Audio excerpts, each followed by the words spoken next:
Text 25. दैवमेवापरे यज्ञं योगिनः पर्युपासते ब्रह्माज्ञावपरे यज्ञं यज्ञेनैवोपजुह्वति. Translation. Some yogis perfectly worship the demigods by offering different sacrifices to them, and some of them offer sacrifices in the fire of the Supreme Brahman. Purport. As described above, a person engaged in discharging duties in Krishna consciousness is also called a perfect yogi or a first-class mystic. But there are others also who perform similar sacrifices in the worship of demigods, and still others who sacrifice to the Supreme Brahman or the impersonal feature of the Supreme Lord.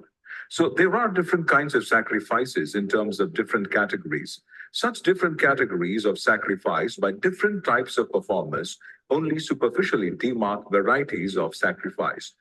Factually, sacrifice means to satisfy the Supreme Lord Vishnu, who is also known as Yajna.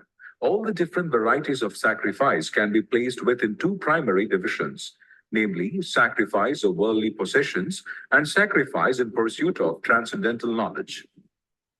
Those who are in Krishna consciousness sacrifice all material possessions for the satisfaction of the Supreme Lord, while others who want some temporary material happiness sacrifice their material possessions to satisfy demigods such as Indra, the sun god, etc., and others who are impersonalists sacrifice their identity by merging into the existence of impersonal Brahman.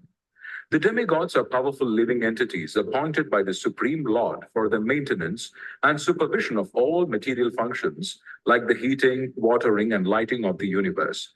Those who are interested in material benefits worship the demigods by various sacrifices according to the Vedic rituals. They are called Bahishwaravadi, or believers in many gods. But others who worship the impersonal feature of the absolute truth and regard the forms of the demigods as temporary, sacrifice their individual selves in the supreme fire and thus end their individual existences by merging into the existence of the Supreme. Such impersonalists sacrifice their time in philosophical speculation to understand the transcendental nature of the Supreme. In other words, the fruitive workers sacrifice their material possessions for material enjoyment, whereas the impersonalist sacrifices his material designations with a view to merging into the existence of the Supreme. For the impersonalist, the fire altar of sacrifice is the Supreme Brahman, and the offering is the self being consumed by the fire of Brahman.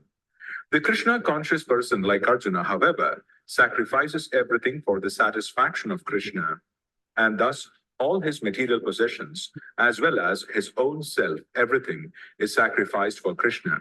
Thus, he is the first-class yogi, but he does not lose his individual existence.